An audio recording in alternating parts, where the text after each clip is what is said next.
Welcome into our next installment in our hospitality conversation.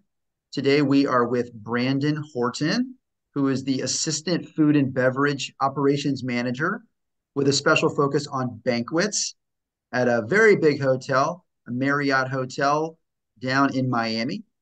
So, Brandon, thank you for taking a few minutes from your day to tell us about your job. Tell us the hotel where you work and give us some background on your job.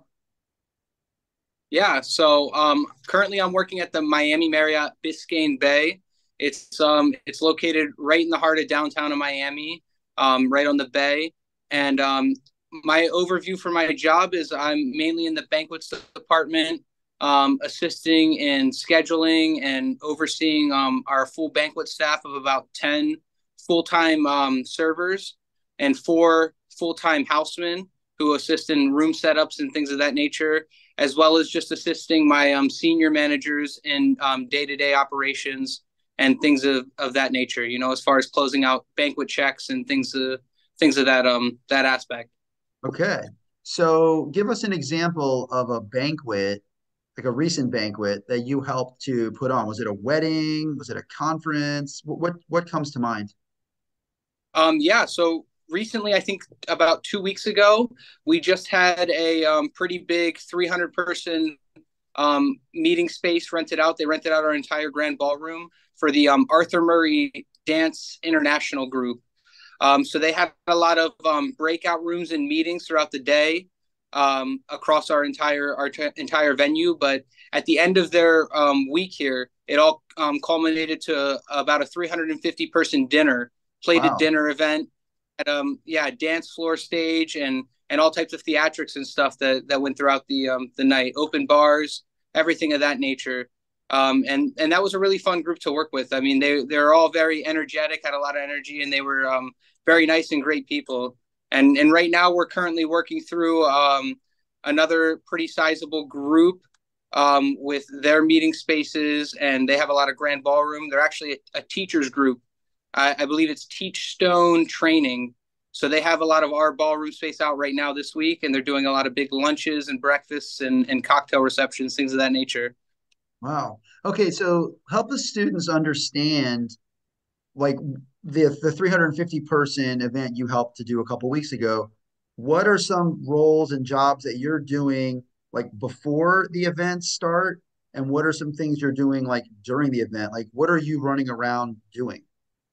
Yeah. So typically, when we have a big event like that, especially when it's a plated dinner, the first thing I do when I come into my shift is you can kind of see them hanging behind me here. I have all my BOs and all my boards out for every What is day. that? What is BEOs? What did you So say? I can show you one actually. Let me Please. get this is from yesterday. I don't know if you got a clear view there, Yeah, yeah. but you can kind of see on here it's stated that it's a breakfast. It's got our guaranteed number of people, and then it's got all of our menu options and listings. We have circles there to represent what type of chafing dishes we're using, how many, things of that nature. And they pretty much give you a whole summary of where your event's taking place, how many people you have, what the menu is, and then any special requirements or requests from the guests, such as needing table numbers on the tables, dietary restrictions on their labels, things of that nature. So when Wow. I come in every day, I check over my BEOs for the day and see what events that I'm taking care of. So for that plated dinner, I would come in and I would read through my BEO. I see I got 350 people. I look through my dinner menu and see that it's a plated dinner. I want to see all the options that we have for plated dinner. If there's going to be reserved vegetarian options for specific guests and any other types of restrictions or needs that they might need. And then after I read through my BEO, then I'll go take a walk of the space. So I'll take a walk of the banquet room, make sure that all my tables are set according to any diagrams I may have into the BEO. And then I will, then normally my staff comes in about an hour after that. So they come in 2 hours prior to our start time. I believe that dinner started at 6 o'clock. So all of my staff came in at 4. I'll then have a stand up meeting with my staff. We'll all huddle together and I'll hand them all their copies of their BEOs and we'll read through the entire BEO together. We'll make sure everybody knows what's going on. what's supposed to be set before we start, what's going to be passed, what's going to, pretty much the events of how the summary is going to go in the event. And then as soon as the event kicks off, I'm pretty much on the floor the entire time, walking around, supervising, ensuring that all of my staff is has everything under control. And if they need me to jump in and help anywhere, I can. And then also just making sure with the client as well, the main contact, they're also listed on our BEOs. It has their name there. So I always make sure I do a check-in with them before the event starts. And then I normally do 1 to 2 checks during the event. And then at the end of the event, I check in with them and make sure that everything went well. If they had any issues, what they are, and how I can adjust the team and the staffing to combat those issues in future events, and just get all the feedback needed, so that way we can make sure that we're doing great with the events. Wow. Wow. Okay, first of all, define this for me. What is a BEO? What does it stand for? What is The that? BEO. Or what the word you're saying, an abbreviation, like make sure we all read through the BEO. What does that It mean? Yeah, it stands for Banquet Event Order, I Banquet believe. event order. Yeah. Thank you. That's important for students to know the terminology. So, wow, there's so many details that go into putting this on. And am I correct? Are you supervising people? Because you're a young Yes. guy, you're already supervising. How long have you been with Marriott in this role that you started managing people? Yeah, so I'll give you kind of my background through Marriott. Yeah. So I graduated in May of 2021 from the University of Delaware with Okay. my hospitality management degree. And upon graduation, I started, putting my name out there for internships. And Marriott had a summer internship program. Everybody always asked me if I was a Voyager, but I was not. I did the 3 month summer internship program, and I got to select what my top 3 destinations and cities were, and what my top 3 field preferences were.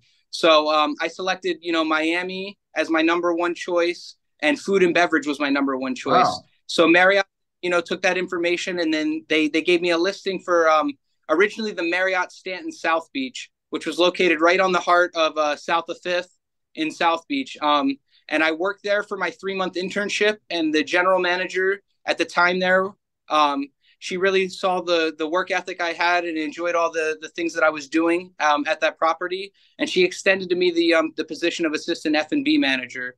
So I worked there for about a year and a half, and then I just recently transferred to the Biscayne Bay in December. So I've been here for about 4.5 months now. Wow. And why did you transfer? It was a better opportunity, or what was the reason you moved? Yeah, so I was really looking for just more opportunities to grow. I vividly remember having a conversation when I initially got hired at the Stanton with my GM, and she told me she used to work for the Hyatt and for Hilton and for other hotel groups, and she told me when she made that move to Marriott, she was told from the person that hired her, Marriott is the company that's going to give you the most growth out of any other hotel chain.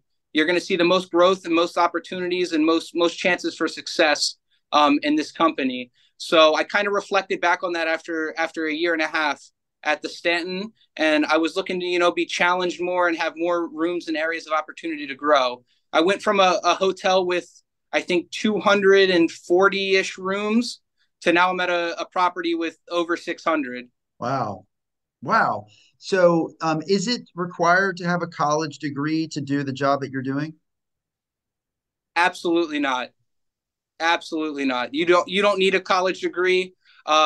In my personal belief, I think that the college degree kind of gets your foot in the door. It shows people that are hiring, that you have some level of dedication and effort and commitment to be able to obtain either a 2 year or a 4 year degree. But even if you wanted to right out of high school, if you go straight into the workforce and start working at any local restaurant, local hotel group, or work for Marriott just as a regular front desk attendant or banquet server or anything like that, as long as you have the work ethic and the drive, and you have the understanding behind all of the hotel's metrics and measurements, the opportunities are endless. Wow.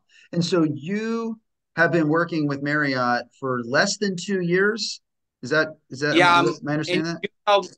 I'll hit 2 years. 2 years. And how many people are you supervising today? Right now I have, let me look at my list here. I think I have one, two, three, four, five, six. I have eight full-time servers and four full-time housemen. And then we also have a list of about 10 to 15 on-call servers that, if we need the extra help, we can give them a call and they'll come work on a pretty much unregulated schedule. They just kind of jump in when needed. Wow. So you're supervising 12 people, maybe more on a given day. You've been Yeah, working here less than 2 years and in your second hotel already. So the chance, like you're not kidding, the chance for growth and responsibility, they mean it because yeah, you're right in the thick of it right away. You're not waiting your turn. You're in the work at a major resort city who putting on big events. Does that ever yeah. seem a little daunting, a little scary to you, or are you used to the rhythm now?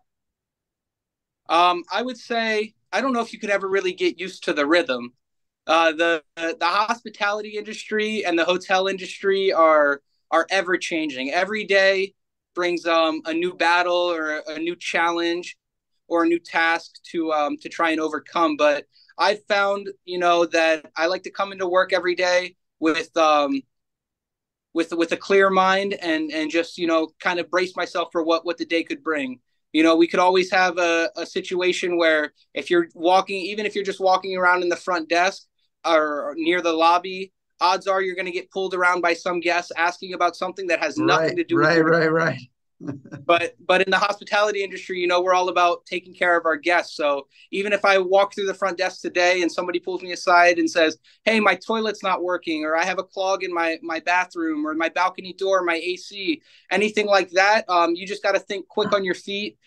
Always say, take care of the guests. So we always try and remedy those situations, even if it's not our department of expertise. I know, and I have the connections around the hotel. I can find the right person to help them solve their issue. I like that. Give me an example of you say you brace for battles someday. What's an example, maybe since you've been at Biscayne Bay, of like a really challenging situation or an event you're putting on, or all the logistics got crazy, or something didn't go as planned? Is there something that comes to mind that you had to work through to make it successful? Yeah, so I would say there was an event. Gosh, it was probably 5 or 6 days ago. A smaller event. I think it was about 80 people. We have a pool terrace on the fifth floor. It's all out in the open. You get a beautiful view of the bay from up there. And whenever we have those events, we always have to walk those spaces pretty early on and make the determination on if we're going to make a rain call and relocate the group to somewhere else. So I recall we had this group of about 50, 80 people, somewhere in that range. And we walked the space at 1 o'clock. And this is typical Miami weather story for those that aren't familiar with Miami. We walk out there at 1 o'clock. It's beautiful. There's a nice little breeze. And we say, yeah, this event's going to be good to go at 6. And we get a little bit closer to 6 and we start setting up our equipment and stuff out there. 4:30, 5 o'clock rolls around and we look out into the inland side and we start seeing some dark clouds forming. Everybody starts pulling out their phones for radars and making sure it's not going to rain. And we're all standing out there and we're like, should we move this inside or not? And we were checking our radars and we were like, it looks like it's going to miss us. We're not going to get hit with any rain. So we decided to keep the event outside. And then, as Miami is, right as 6:20 rolls around and they Of start getting their course. food and their starts raining. Thankfully, it wasn't a downpour, but it did start to drizzle. So we had to make really quick, fast adjustments. Get all of our food, beer, liquor inside, flip it, get it down to the third floor in one of our meeting spaces as our backup plan. So it kind of delayed the event about 20, 30 minutes just to get reset in a new space. But we were speaking with the client throughout that entire time, explaining to her, we're going to extend your event for this amount of time due to the fact of the weather and how we had to move spaces and situations. And they were very happy and pleased, even though they had to withstand a little bit of rain. Well, and I think they were happy because you communicated so well, right? You kept them informed Yeah. the entire time. If they were in the dark, didn't know what was going on, they probably would have been upset. But at an early age to just keep communicating, right? Even as the problem is being solved. Yeah, that's the biggest thing I think too, especially in our banquet department, because anybody who's interested in banquets or looking at it, maybe that we're just one singular department and we kind of knock everything out on our own. But in all honesty, it's a real big group effort. We have an events team that manages all of our booking of events and pretty much sells the space to guests. And then we also have our kitchen team who prepares all the food and everything for every single event we have. And then it comes to us, the banquet team, and it's just our goal to execute the events and make sure that everything runs smoothly. So it's really important to have clear cut communication with your event managers, whoever's event it is, let them know what's going on, and with the kitchen, let them know what's going on. If there's any going to be any delays in food or anything of that nature. Wow. Well, you are an impressive young man, and I have no doubt you're going to keep rising the ranks through Marriott in the years to come. And we appreciate you sharing a day in your life. I think you gave us a great picture of what it is to do your job and helped us to visualize. I love seeing the checklist, all of that. So, any student watching this interested in food and beverage will have a great understanding now. So, Brandon, thank you for Yes, thank you. giving us your time and your perspective. And best of luck in the next Thank few months you. of this job and year 2, 3, and beyond. Awesome. Thank you so much for that. Thank you.